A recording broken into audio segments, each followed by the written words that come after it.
En ce qui concerne Adam, mes amis, je vous ai fait remarquer, je crois, chaque année, ce que je vais vous faire remarquer cette année encore. À 2 reprises et d'une manière extrêmement différente, EST, repris l'apparition de Adam dans le récit de la création.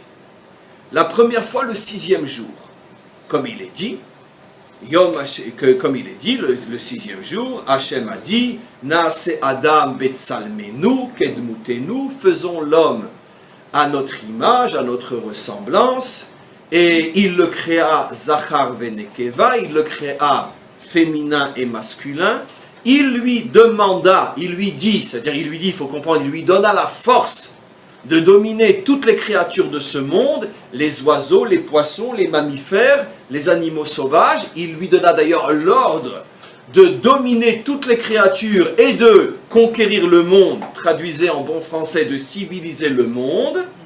Et Hachem vit tout ce qu'il avait fait, Vayar Tov Me'od, il a vu que c'était extraordinaire, Me'od, c'est les lettres de Adam à l'envers, il a vu que c'était extraordinaire, pourquoi? Parce que est enfin apparu Adam, après des millénaires d'autodestruction du monde, il voit qu'apparaît Adam, et ça se termine, Yom HaShishi, etc., etc.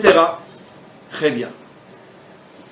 Je vous pose une question, 2 questions, 3 questions. Mais attends, ce récit-là, il est très bizarre. C'est que d'après notre tradition, je dis d'après notre tradition, c'est-à-dire celui qui ne connaît pas notre tradition ne comprendra pas la question. Mais d'après notre tradition, aussi vieille que le texte biblique, la tradition orale qui remonte depuis Moshe et Yehoshua, on sait que Adam a fauté le jour même où il a été, où il est apparu. D'après notre tradition, la faute, tout le récit du Gan Eden, et la faute a eu lieu Yom HaShishi, le 6e jour. Donc, pourquoi dans le premier récit de la création, on ne parle pas du tout de cette faute?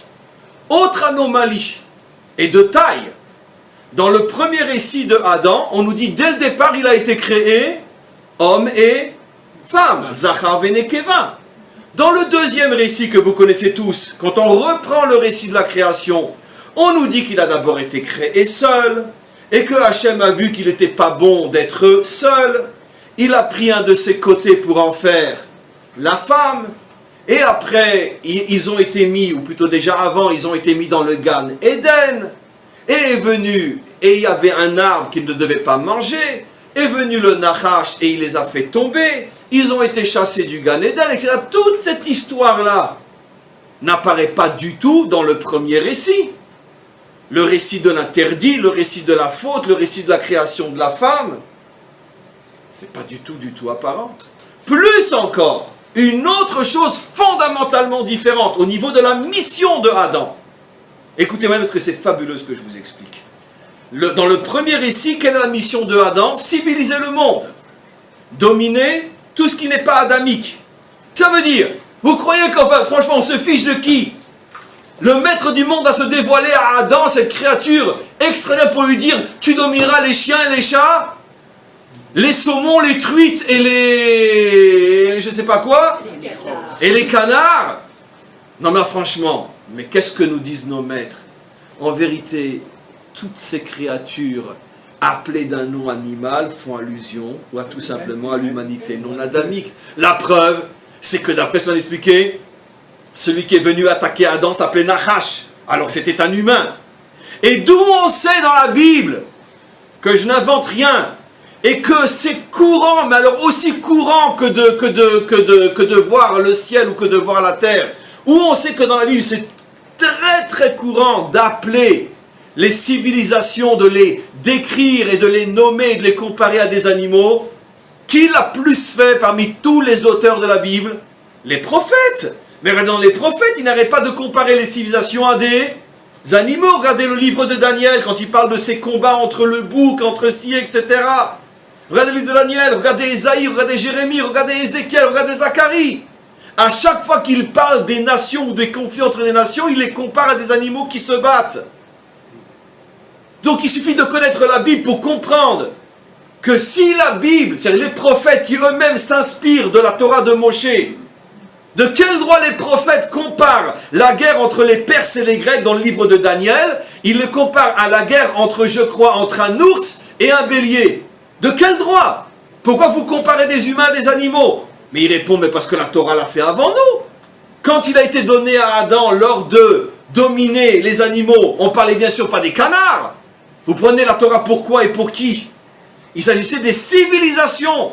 Il y a une civilisation qui est du type oiseau, une civilisation qui est du type mammifère, une civilisation qui est du type poisson, etc. Évidemment, et on le sait. C'est quoi une civilisation poisson? C'est une civilisation qui vit essentiellement de la pêche, de la mer. Comment s'appelait le dieu des Philistins pendant toute l'histoire biblique? Comment il s'appelait le dieu des Philistins? Dagon, poisson. Pourquoi? Parce qu'ils vivent sur le littoral, ils vivaient de la pêche. Les insectes. Voilà, mais aussi les insectes, bien sûr. Les abeilles qui vont piquer. Bien sûr, oui, bien sûr, absolument. Les Amalek est comparé à une abeille dans la Torah. Kedvora comme une abeille, bien sûr. Et donc, pourquoi ils vénéraient un dieu poisson? Parce qu'ils vivaient de la pêche. Et c'est quoi une civilisation bête sauvage? C'est une civilisation de chasseurs. C'est quoi une civilisation mammifère? C'est une civilisation déjà beaucoup plus domestique, beaucoup plus civilisée, beaucoup plus occidentale. C'est quoi une civilisation oiseau? C'est une civilisation très céleste, très spirituelle. Les Tibétains, les bouddhistes, les hindous, qui sont très déconnectés. C'est ce à quoi la Torah fait allusion. Maintenant on comprend qu'est-ce qui est demandé à Adam. Hachem dit à Adam, regarde, parce qu'il n'y a pas une civilisation qui ressemble à l'autre, et parce qu'elle n'arrive pas à trouver la paix entre elles, parce que les célestes font la guerre aux terrestres, les maritimes font la guerre et aux terrestres et aux célestes, les terrestres font la guerre aux célestes. J'en ai marre de mon monde que j'ai détruit. Adam, je te demande de quoi? De les dominer, ça veut dire quoi? De les tenir dans ta main pour qu'ils arrêtent de s'entretuer. Civilise le monde. Adam dit, mais comment tu veux que je civilise le monde? J'explique, je t'ai créé Zachar et Nekeva. Je t'ai créé avec deux dimensions, la masculine et la féminine. Ça veut dire que tu es à la fois en haut, tu es à la fois en bas.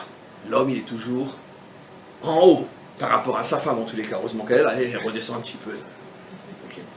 Mais, malgré tout, l'homme est nécessaire aussi. Pourquoi? Parce que s'il n'y a que la dimension féminine, donc on a besoin de s'élever un petit peu. Et donc c'est pour ça que je t'ai créé Zachar et Nekeva. Tu as les deux dimensions en toi. Et donc tu as été créé pour être le modèle de l'unité. Civilise mon monde. Mets la paix dans ce monde. C'est Shalom Bimroma ou c'est Shalom Aleinu. Voilà la fonction de l'homme. Faire l'unité, c'est ce qui lui est donné.